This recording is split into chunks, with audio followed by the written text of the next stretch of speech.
greatest leader is not necessarily the one who does the greatest things. He is the one who gets the people to do the greatest things. That is a quote by Ronald Reagan.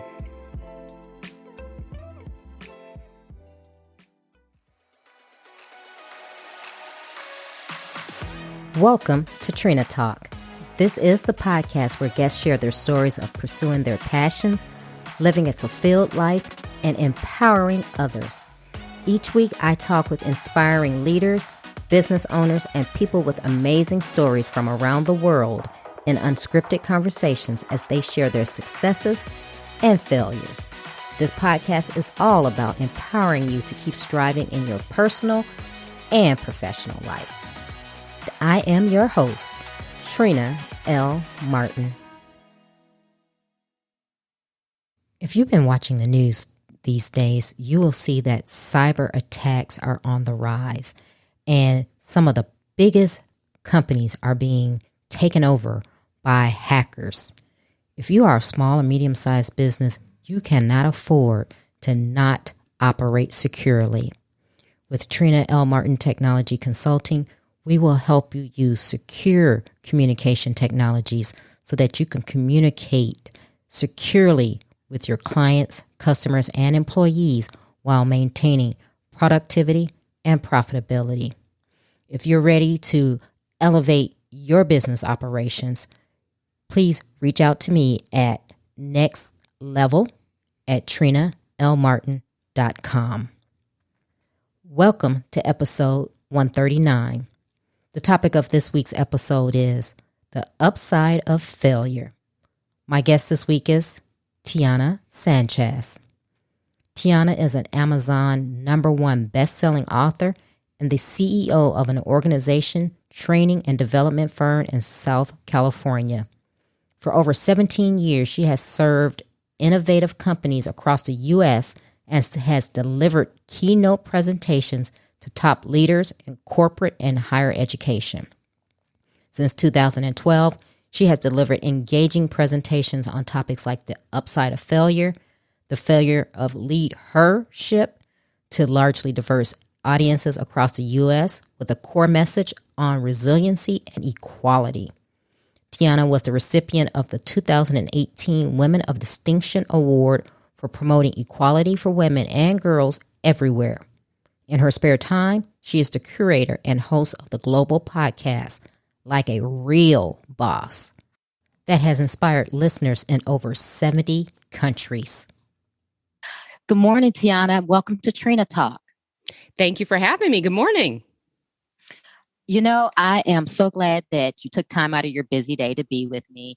I'm excited to talk with you because you are a woman who is doing some amazing things. You're an author, you're a podcast host, you do leadership coaching. Usually how I start out is I always ask my guests who you are and what made you become the Tiana that you are today. Well, I'm not sure how much time we have, but I'll keep it brief. And when I kind of share a little bit of my story. So I am an ex-hot dogger turned CEO. And your listeners might be like, well, what in the world is she talking about when she says hot dogger? So at 16 years old, I used to work for a gourmet fast food restaurant, which is extremely popular in Southern California. And it's called Hot Dog on a Stick. And it was a place where I really learned how to become a manager, where my first opportunity given to me was a manager at the age of 17 years old, where I was still in high school.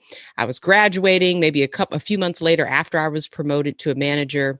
And that really was the catalyst that kind of led all of the steps. Those were the breadcrumbs that kind of led me to where I am today. I worked at an organization that I learned about culture. I learned about women empowerment because my bosses were women. My boss's boss was a woman. And then I went on to work at other organizations and then landed in 2007 in the financial industry, Trina. And then we know what happened kind of a few years after that, where we had the financial crisis and the housing market collapse and all of that. And I was stuck right in the middle working at a bank. And in 2011, I was given the notice that we all kind of dread, which is, we're letting you go. And I had never been let go from a job. I'd always worked since the age of 16. And I wasn't really sure what to do and how to take that information. But I remember walking out of the office, items in hand, kind of the picture of grabbing your boxes and you're walking out of the office. It wasn't as dramatic as that, but it was me leaving a place that I had worked at for a few years, leaving kind of an old past. I didn't know. I was just kind of leaving the old Tiana behind. And 90 days later, I started what is now known as Tiana Sanchez International. We're an organizational training and development firm in Southern California. We're a certified women-owned business. And this year, Trina, we're celebrating our 10-year anniversary. So that is a small part of introducing, me and sharing a little bit about my story. Wow, that is very interesting. Now, you started this journey of leadership at 17.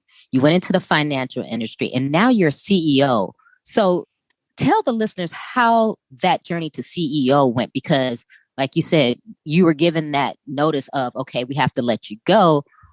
What was your mindset? How did you go about saying, okay, this is how I'm going to reinvent myself?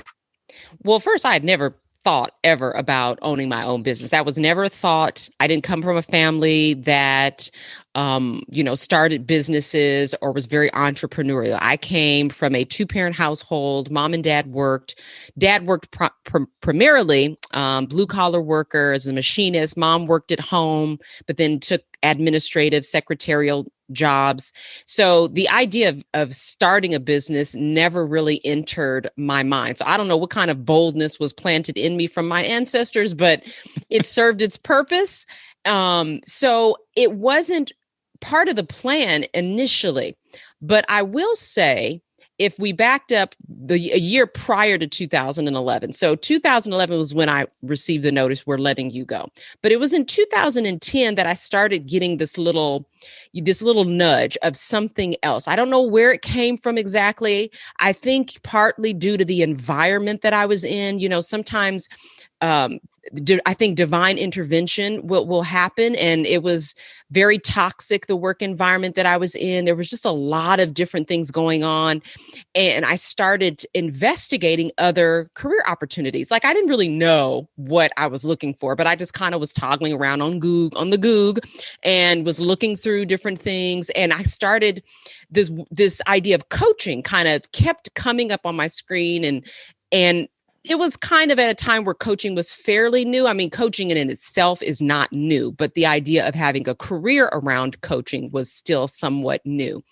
And I started looking at these avenues, career coaching and life coaching, and it was interesting to me.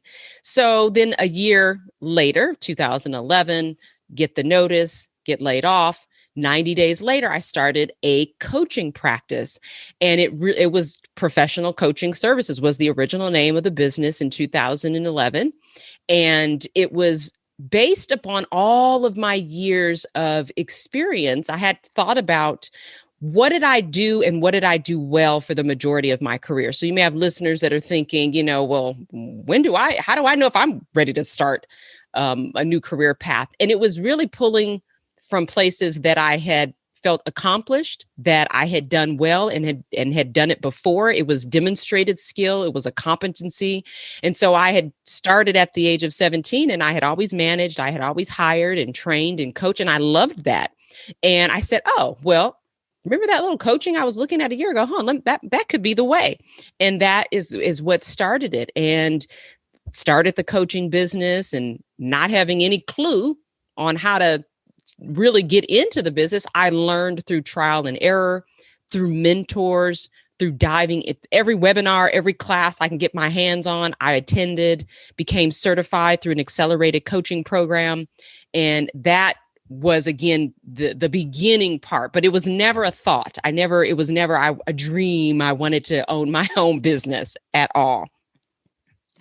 Wow. It's amazing how life works things out for us, right? Everything happens for a reason. Yes. And you were saying how you weren't thinking about it, but you were exploring some different things. And then a year later, your life took the turn that it did to bring you to where you are now. So everything happens for a reason.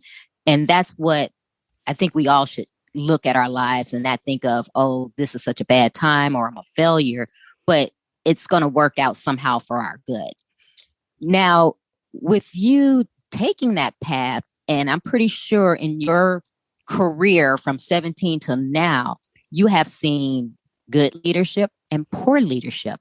Tell me some of the things you have seen in leadership and what you coach on to produce better leaders. Great question. And you mentioned a key word in my business, kind of in my DNA, which is the word failure. And I hope we can circle back to that particular word. But the leadership, let's get on your question of leadership. So again, at 17, I'd only had one other job, and it was a shoe store job. Had a good boss. No complaints there at all.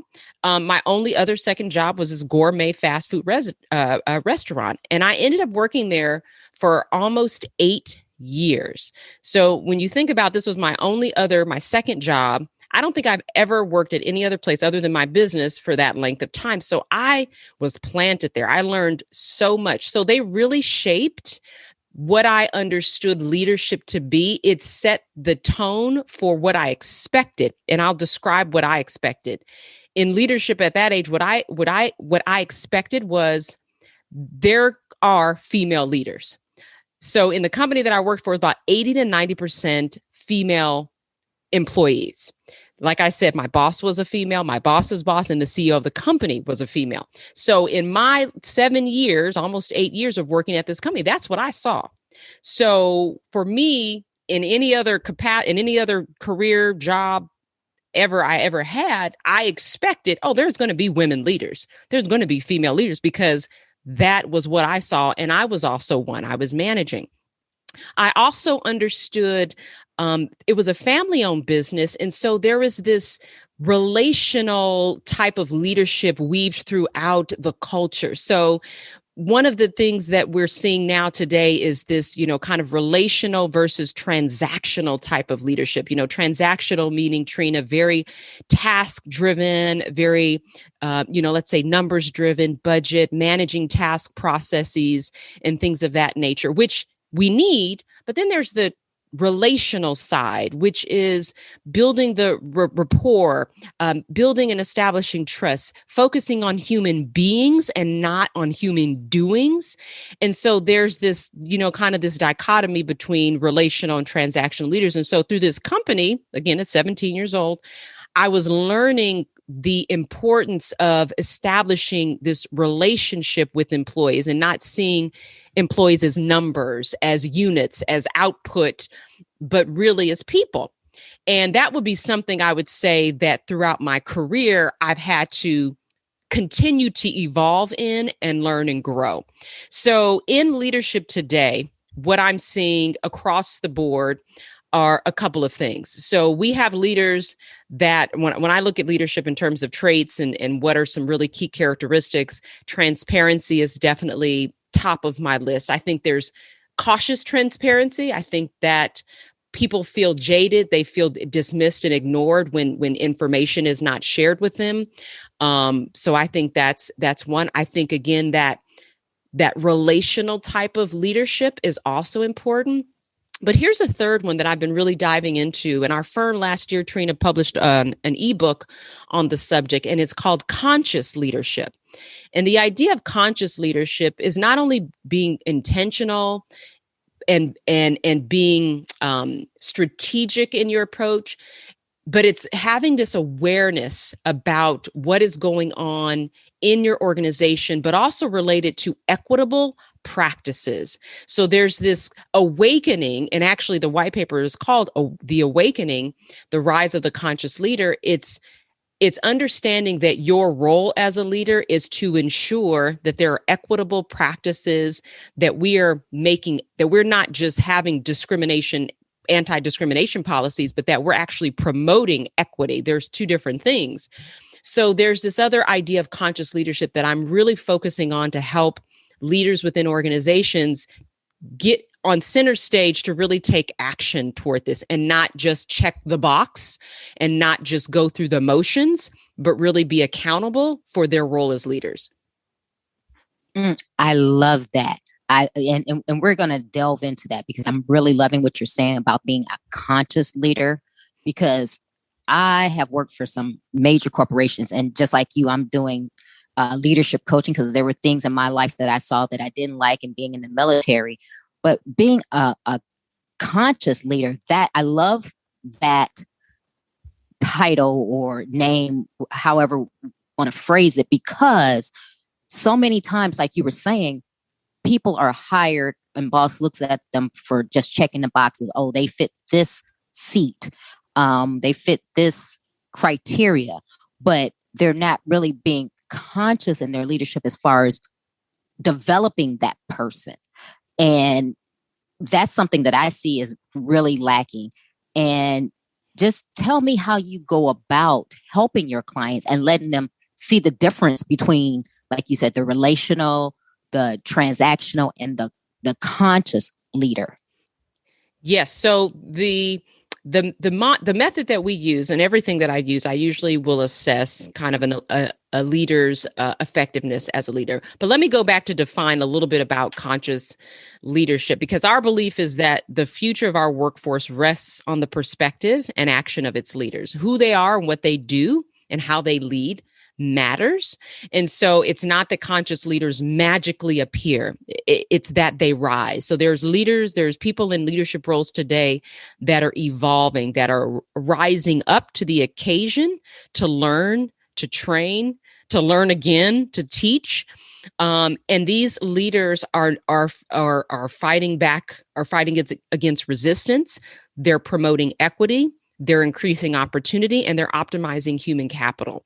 And they're doing all of this while advancing the bottom line. So it's important to know that even someone might be listening like, well, I don't know if I fall in the category of a conscious leader, but it's something that you can evolve and rise to. So what we do and what I do, the approach that I take with individuals when I decide whether it's coaching or whether it's leadership training and development, because all of them are forms of development, is I'll go through an assessment, because I believe data is key. Like data is life. Data is the blood and the life of everything. Like it's one thing to say, I think this person could use development in this area, rather than I know based on this information that I've acquired. So we use a ton of different types of assessments. And so I'm not going to say this assessment is better than that one, because I think there's several phenomenal assessments. So we go through, I invite the participant or participants to take an assessment. It provides us intel and information into their strengths and their opportunities as leaders. I also ask them, even either before or after the assessment, just kind of generally, what are some of the areas that they think that they could improve upon? I asked them to describe for me their work environment, kind of tell me what are some of the challenges that you're experiencing today? What are some of those things that you're really struggling with, that you have a desire to do, but you really just, quite frankly, don't know how to do it. You don't know how to get started. And then sometimes, if feasible, I'll ask if they're open to having me speak to some of their staff. Now, that can be a little interesting. So depending on the assessment, which if anyone's heard of the 360 assessment, we can gather that information just by doing a 360, because it will ask subordinates, peers, and also the individual's supervisor. So that also gives us information. And then I go over the results with the individual, usually in a couple of different sessions. And we talk through the results. I ask them questions around it, looking for real life examples of when this has occurred. And what I'm hoping that they have in that moment, Trina, is some aha moments, some revelation, where they start to see, yes, this is how I see this showing up.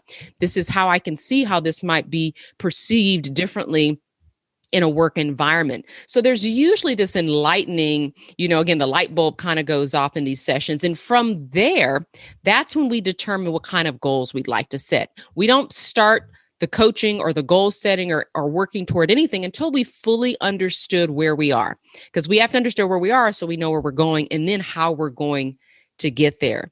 So that's been the process that has worked for me. And I will say, just in the last 12 months, Trina, the number of coaching clients that I've taken on under the leadership development has tripled. And it's a great thing. It's a wonderful thing. I don't know if it's because people are home remotely and they can coach and they feel like they have more time to participate in coaching, but it has tripled in the last 12 months.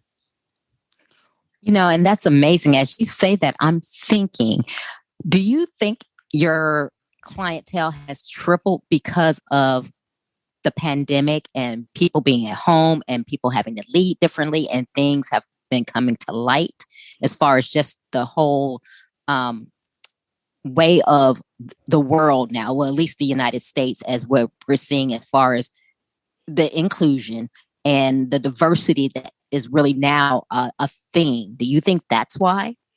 I absolutely do. It's a part of it. Now, where and why and how that has sparked this uptick, I don't know. But I definitely think that the pandemic and being at home has attributed to the increase. I just don't know kind of what area. But if I were to make a calculated guess, I would say, to your point, that people are being put in unique situations. They are being challenged in unbelievable ways. I was having a conversation with someone recently, and they were talking about how they believe the pandemic had sparked some new challenges, some unbelievable challenges within their management team. And while I agree with that, I said, yes. I said, sometimes though, I think chaos reveals things. It kind of awakens things. It may not create things, but it may reveal something that's already there because it's been concealed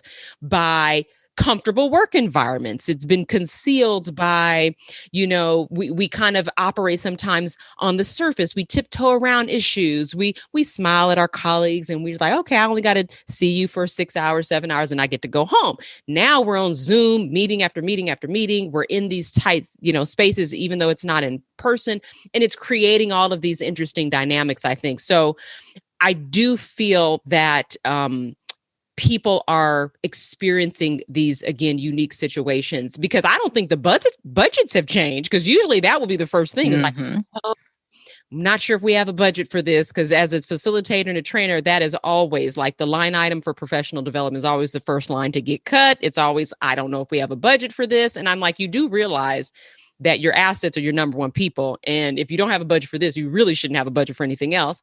But I digress. So when we talk about the uptick, it isn't because they just randomly got some more money. If anything, they've lost money, right? The last 12 months. So I think organizations, leaders, HR leaders are realizing our people are really struggling, mental health, all of these different things. Mm-hmm. And if there's a way that we can help them, whether it's through coaching or training or mental health programs or what have you, we're willing to do that. In fact, we must do that. And that I'm happy about. Yeah, I totally agree. Let's circle back now to failure. You said you wanted to circle back about that, and let's talk about that and however you want to go with it. But I usually like to ask people in their journey, what have been their failures? Because a lot of times we like to live our best life, right? We want to tell everyone about our successes, but to get to that success, you have to have failed. And how do you overcome that failure and decide that, okay, this was just a failure at this moment. This doesn't define or destroy me. Talk about that. Right. And I'll segue from what we were just discussing with the pandemic and then segue into how I use this failure, repurpose the word, if you will, in business and kind of self-development, personal health type of way.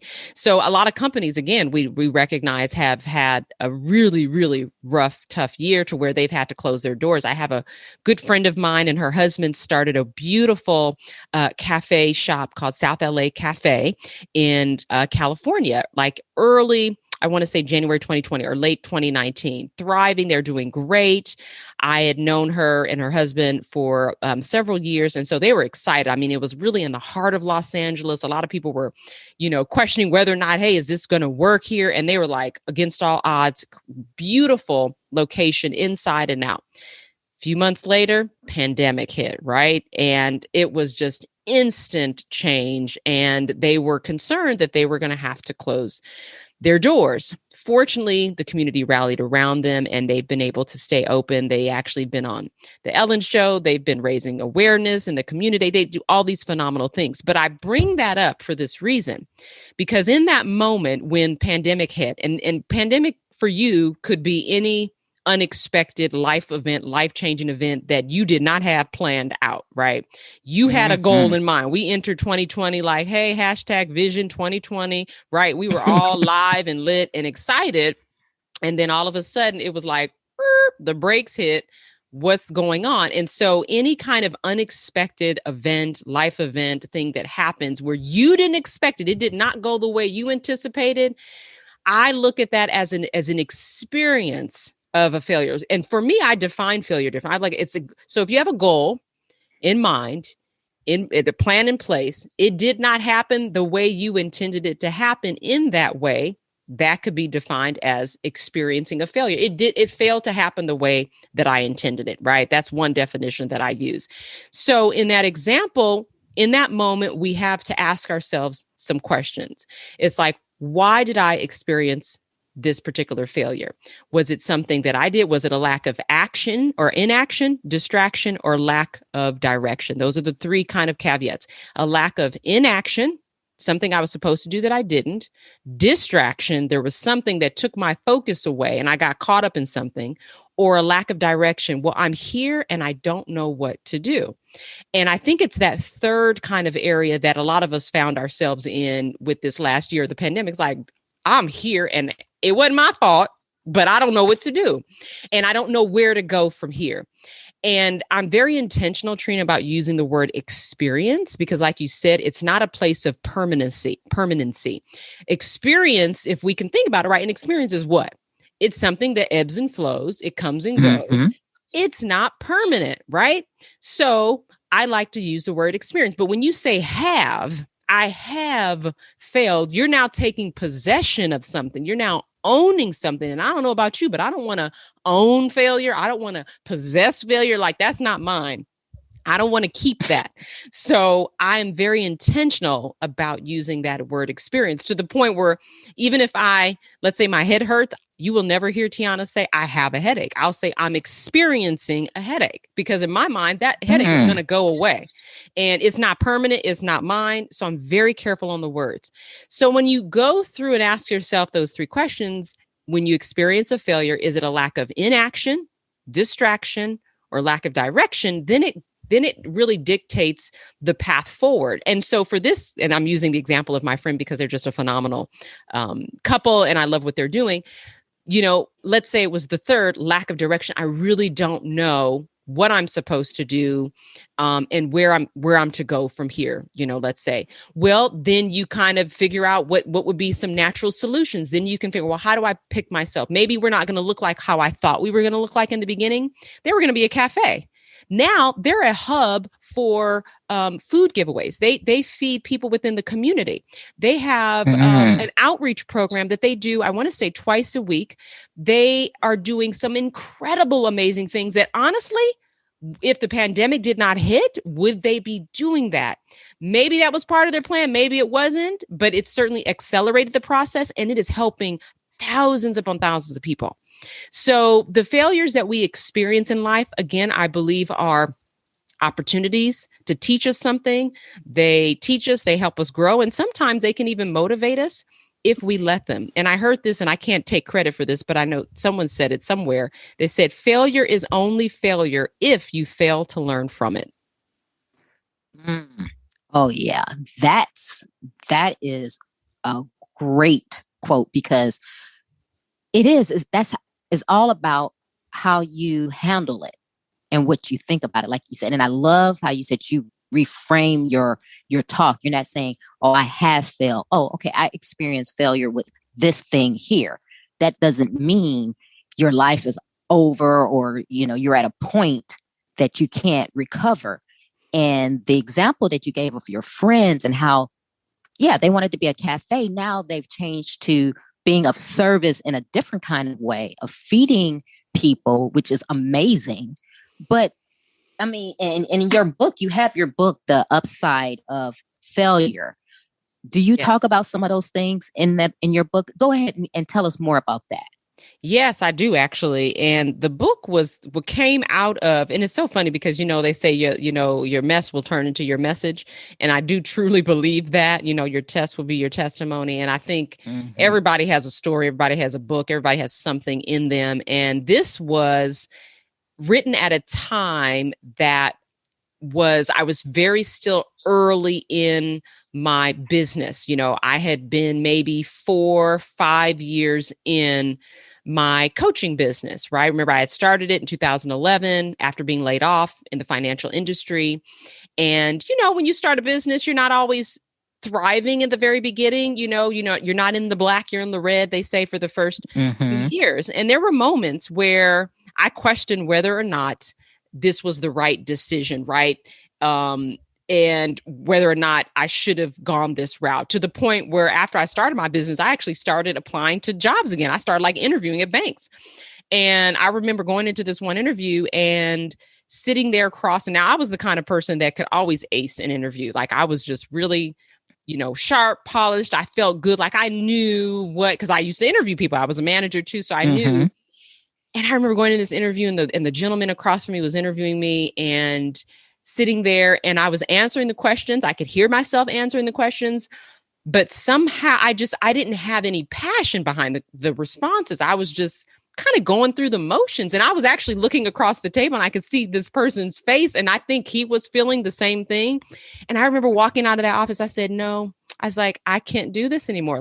There is no going back. I don't even want to go and work for someone else. And so that for me was just very eye-opening. So the book itself, again, was written at a time where I had just been a few years into the business, and it was coming off of the heels, Trina, of my other book, which is called Undefeatable. Now, that one's really the journey through, again, being laid off, going through all these other things, almost facing foreclosure in our home. It's a very kind of self-help, motivational, semi-biography part kind of book. And that was coming off of the heels of this book, because in that book, I talk about failure and loss. And I said, I think there's more to this word failure. And I remember my oldest son was in high school. He was 17 years. 17 is a very significant number, by the way, in my life, because you've heard that before. So he was 17 in high school. And I remember we were at a little cafe in California near our home. And I was talking to him about this concept of a new book that I wanted to do. And at the time, he was in sports. He was playing basketball. He was in varsity team's captain. And I wanted to get his perspective because I really thought that young people would really benefit from understanding how not to feel defeated by the word failure, how not to, because, the suicides were up and depression was up and all of these things. And my son being 17, I was very in tune with that. And I said, I want these young people just to know that when you fail or experience a failure, it's not the end of the world. And so I was sitting there talking to him, and we kind of came up with the idea together, and I invited him at 17 years old to write a chapter in the book. So part of that book has my son in it. So he is a co-author of that book, and he was published, let's say, at 17 years old, and he writes the last chapter of that book. And it was written with the intent for young adults, college students, maybe, young professionals. But when it released in February of 2016, it was well received by corporate executives, by senior executives. And it was the most requested topic that I got for leadership conferences, for those in leadership. So I actually had to pivot to reframe the way that I presented this topic, because it was for young adults initially, to leaders. And it has really, I think, opened the door for organizations, for leaders, for people to really see the upside of when you experience a failure, when there's a situation that you had planned in your mind, strategically mapped out, and it didn't go that way. What do you now do, right? Inaction, distraction, or lack of direction. What is it now? What do I do, and how do I move forward? So that has really shaped a lot of the programs that we've offered. We have programs on that. We have book, we have digital, we do teaching, we do workshops on this topic as well. And I would say even 2021, I actually was just recently invited to speak in it in this year. So it's still a topic that resonates with people all across the United States. Oh, yeah. I mean, everyone can relate to that. Now, if someone is listening today out there and, you know, they're saying, yeah, okay, that's easy for her to say, but I'm like hopeless. I don't know where to go from here. I've lost my job. I don't have a thought of what I could do to start a business. Someone who just thinks that they're just at rock bottom. What would you say to them? Well, first, I would say that this is for anybody. Let me say how what I've just shared is for you, that I am you probably in many ways. First, I've been unemployed, clearly, because I mentioned that. Number two, I've had situations, I've been divorced. I was married, separated, divorced, all by the time the age of 23 years old, and had a child at that point. So there's been some interesting dynamics thrown my way. I'm also non-degreed, and I say non-degreed meaning I don't have a degree. And I mention that because I think there's so many people that get caught up. And I think let me just use a disclaimer that education is wonderful. There's different types of education. And whether you get a certificate or whether you get a degree or you get an advanced degree is entirely up to you. That is your path. That is your decision. But I think there are other qualities and other characteristics and other type of learning and education that you can also get to support your journey.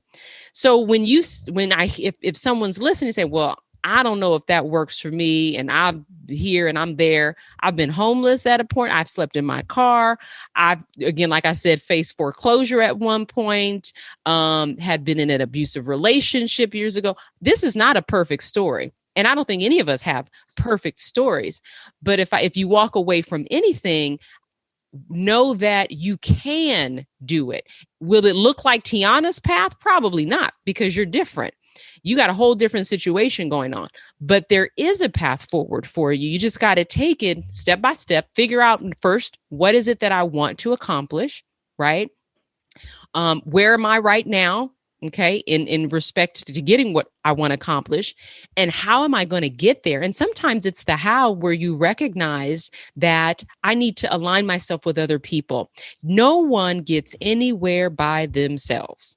So if you've ever heard somebody say, oh, I did this all by myself, like call them on the carpet, ask for the receipts. No, they didn't. Okay. So everyone has some kind of help. It's a mentor. It's a coach. It's a family member. It's a professor. It's a pastor. It's someone or something that has helped them along the way. So you got to first find out, where am I right now in my journey? Where do I want to be? How close am I in getting there?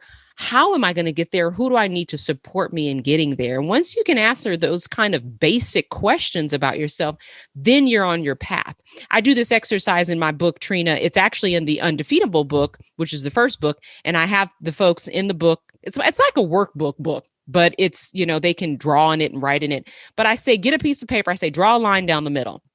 And on one side, I have blockers. I say, write blockers on the very top. And so if you're listening, you can do this too.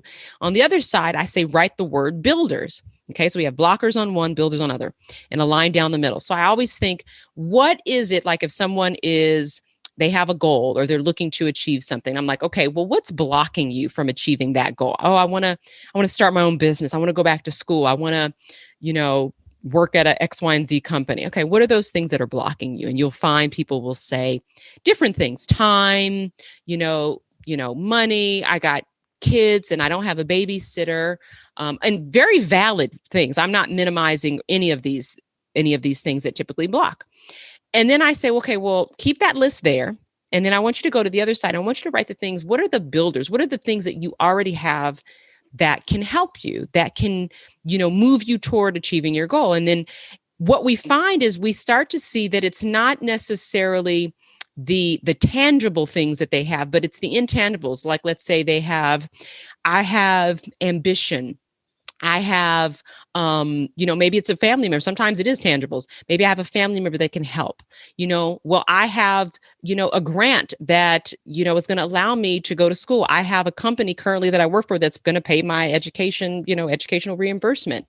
Or, I have the opportunity to take classes online. I don't have to go into school. Whatever those things that are builders that can actually help them, I ask them to write them down. And before you know it, you start to see the list will outgrow the blocker list, because in the beginning, the blocker list is very long, usually. And then, but as we start to see, there are so many different things that we don't even realize that we have at our fingertips, whether it's something online, whether it's a person, whether it's just something internal within us that we have that we don't always recognize. That exercise is, again, really, really enlightening and powerful. And I've done that in workshops, and it's really incredible to see kind of the aha moments, the light bulbs go off when people do that exercise.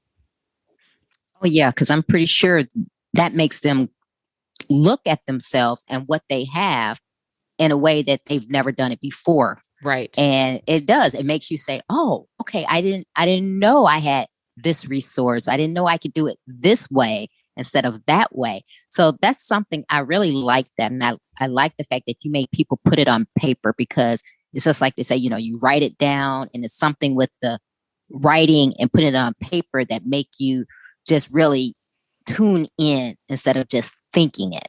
That's right. 100%. Wow.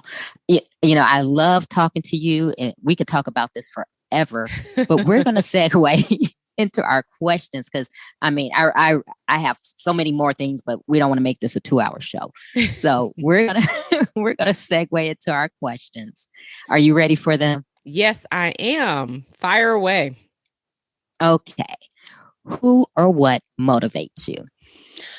Ooh, I would say my children definitely motivate me.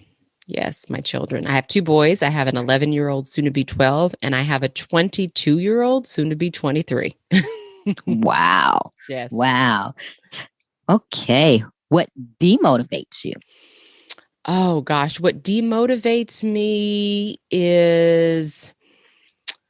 That's a tough one, because I was actually going to point outward. Because it's more of a frustration than a demotivation, is when I'm working with clients and they take this posture of, I can't do it, or not willing to try. It's not, I guess, a demotivation, but more of a frustration. I really struggle with individuals who are unwilling to do what is necessary to see change, especially if they're seeking change. So that, again, I'm trying to keep it more internal and not external, but that's how I'm going to answer that question for now. And you know what? And that's good. You can, whatever examples you have, that is great. Okay. When was a time that something was said or done to hurt you, but it worked out for your good? Woo! Oh gosh, there's 2 that I actually think of, but one was when I was launching my first book, Undefeatable, and I was launching my second book, Effed Up, because the title Effed Up, people always reference it to the curse word, right? Mm-hmm. And it wasn't. It was just a play on words to describe failing up. Effed up is failing up. And I remember I had, I guess, an acquaintance at the time. I had talked to him about this particular book, and it appeared that he was supporting me. And little did I know, though, on Facebook was bad-mouthing me and the book, and was basically saying this effed up book is this, that, and the other. And he had a pretty decent following. And I was just floored and flabbergasted that in a public setting that this was going on. And immediately I was like, oh my gosh, I'm going to write a cease and desist letter. I'm going to, I'm going to put it on my Facebook, right? It was all revenge and retaliation mindset. And then I had to take a pause and step back, and I was like, I was like, no, that's why you never respond in midst of emotion or anger, right? And I said, no, I'm not going to do that. But I did decide to do it in a different way. I did post on my page, but I wrote a different response. It wasn't revenge or retaliation, but it was in a way that highlighted my drive and ambition and what I do and why I do what I do and why the work that I do is important. And I changed my tune. And so I didn't go after him. I didn't follow him on his page and go right in there and comment and have this banter back and forth. I ignored it and went about my way. And then I, again, just showed the receipts. #1 best-selling book on Amazon. I just kind of sent him that little picture, slide it into his DM, and that was that. That's great. I love it. Yeah, it doesn't even, it's not worth your time to even respond to people when they do things like that. Right. I just let the receipts speak for themselves. That was it. Yes. What is your fear? Oh, so I'm going to go straight. People probably going to think she's going to get deep on this one. It's not super deep. Anyone who knows me, and I hate to claim this, and I'm not going to claim it as my fear, because again, I'm very intentional with my words, but I will say something that I don't enjoy that does bring me some concern is, and I'm going to say this on air, and I've said it before, is flying. I do not enjoy flying. So that's what I said. Somebody like, it's going to be deep. No, I don't enjoy. Now, will I fly? I've flown to other countries. I've flown across the United States. Right before COVID, I was in Israel and had flown over there for a trip. But I just don't enjoy it. And I have big concerns. Like I have a whole mantra, whole thing that I do, Trina, before I get on a plane. Like I don't even eat for like 2 days before I have to fly. I bring all of my worship music and my Bible and everything I can think. And it's just the oddest thing and so I've just really accepted that I'm probably never going to like it. I'm just not going to like it. Like I don't like peas. I'm just probably never going to like it. And that's okay. But I don't want to fear it. And so that's why I won't claim that it's a fear, but it's something that I'm working toward adapting to. So that's how I'm going to say that. Okay. Is there a time when you wish you had done something that you didn't? Yes, there are many of those, and I'm trying to think of what would be the most relevant. There are times where I do wish that I would have stayed in school. So at the time that I was in college, because I did mention I'm non-degreed in the higher education realm, but I feel like I have a whole kind of classification degrees of just life experience. But when I was in college, I was working at 17. Remember? Now we go back to the beginning of the show. And I was managing. I was making good money. And what do they tell you to go to college for? Go to college. To make the money. Exactly. Get an education, go so you can get a good job and make some good money. Well, at the time, at 17, 18, because I graduated, so 18 years old, 18, 19, I was already at a job that I thought was a good job, making good money. So I was like, well, I'm already doing what they tell you what you're supposed to do and what you're supposed to get out. So I had a decision to make, and I was working full time, and it was hard balancing full time school, managing, being a manager, I should say, because it wasn't just working, it was managing and working, and then also going to school full time. And I made a decision to opt to work. And there have been moments throughout my career, Trina, especially after the recession and when I went and started my business. And then when I went to go start looking for a new job again, I think I mentioned that people were asking, oh, well, where'd you go to school? What's your degree? And never was a degree ever a hindrance. And now all of a sudden it was. And even now, as a CEO, having my own business, serving a portfolio of over 100 million in assets of our clients across the United States and in other countries, people still will ask that question. And and sometimes for a while was always this little kind of uncomfortable response that I would get. There's always something there that was uneasy when I responded to that question. So it's actually not out of my mind. I think of it often, Trina, about perhaps pursuing some other type of education. So there are moments where I think, yeah, that would have been a good decision to maybe continue, or maybe not at that time, but maybe continue. And it's still actually a consideration. So we're not going to we're not going to close the door on that just yet. Okay. Is there a time that you wish you had not done something? Is there a time I wish I had not done something? I was in a relationship at 21 years old, and it was a toxic relationship. And although, like you, I believe things happen for a reason and we learn things. Again, failure is only failure if you fail to learn from it. And I certainly learned from that relationship. But there were signs in that relationship that could have led me to different decisions. So again, I say this with caution because in that relationship birthed my firstborn, and I would never regret anything about that. So just making better decisions as it relates to relationships that I've had, family relationships, friendship relationships, that would be, so that's how I'll respond to that and kind of keep it general, less specific. But yes, I think your listeners will get the drift. Mm-hmm. Yeah, I get that too, because I've been there. What is your definition of success? My definition of success is Success is incremental, which means to me, it happens in steps and stages and in milestones. If I have a goal of, I want to lead a successful business.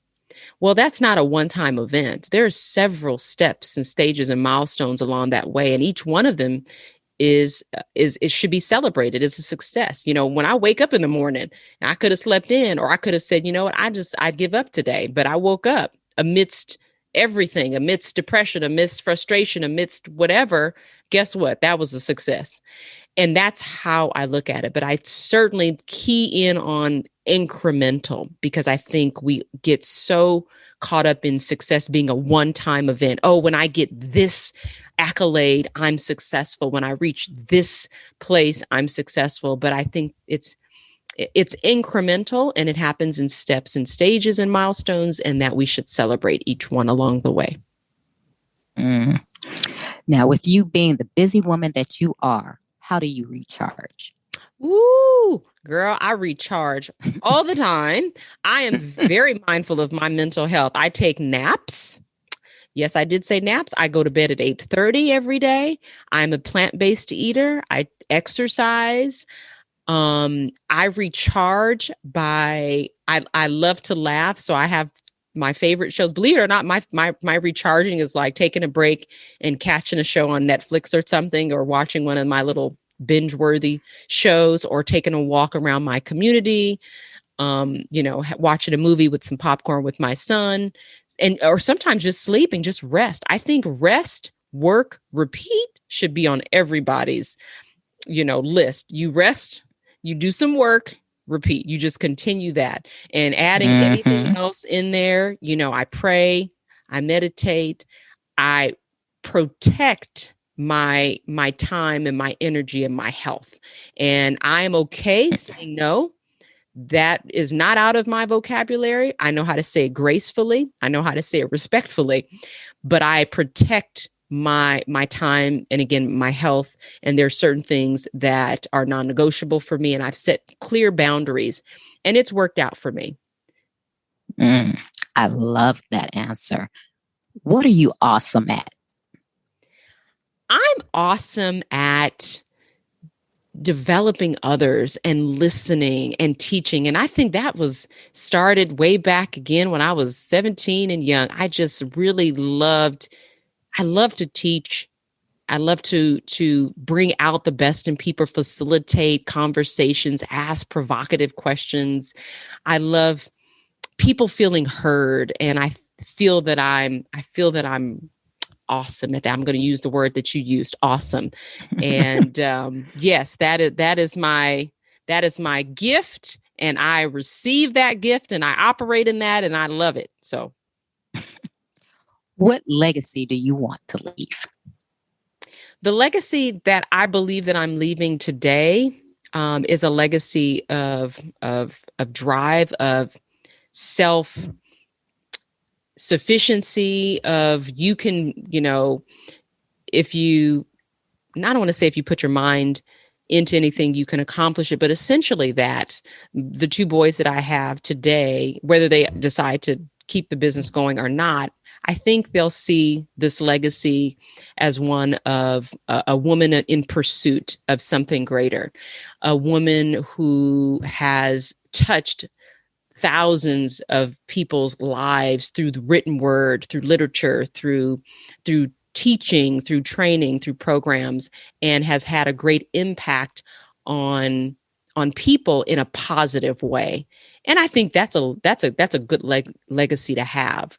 And a woman who operates by faith, who has a strong spiritual walk and faith walk, and they see that through and through. And that's a good legacy for me. Yes, it is. Give the listeners one motivational takeaway.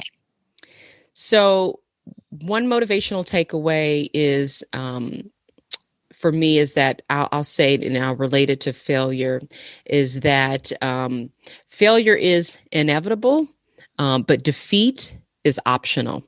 And so if you feel like you are, again, experiencing a failure, that there is a way to come out of that. It's just not going down that road of defeat where you give up. So just knowing that failure is inevitable. It's going to happen. We're going to experience it. But defeat is optional. That's your choice. You actually have a choice in that. And so that's what I'll say. Tell the listeners how they can connect with you if they need you for training, speaking, and how they can get your book. Yes. So you can find, thank you, Trina. You can find everything on my website, which is, I'm going to say it twice, NoLimitToYourSuccess.com. That's no limit, the number 2, YOUR, success, NoLimitToYourSuccess.com. Or you could just type in Tiana Sanchez. There's really not a lot of Tiana Sanchez's out there, so you can find me easily. And on my page, you'll see programs, you'll see books, you'll see the various things that we offer. You can also connect with me on LinkedIn as well. So thank you. Great. Well, Tiana, I really thank you for taking time out of your day to be on Trina Talk. It was very enlightening. I love what you're doing, and hopefully we can stay connected and maybe we can collaborate in the future. Would love that. Thank you for having me, Trina, and kudos to you for the work that you're doing on your talks. So thank you again for having me. I really enjoyed it. If you like Trina Talk podcast, please don't forget to go out to iTunes and rate it 5 stars and leave a review. Also, who else in your life do you know that needs some motivation and inspiration in their lives? Don't forget to share Trina Talk with them. I hope you have a great week. And remember, if you change your mindset, you can change your life. Keep striving, because success is a journey, not a destination.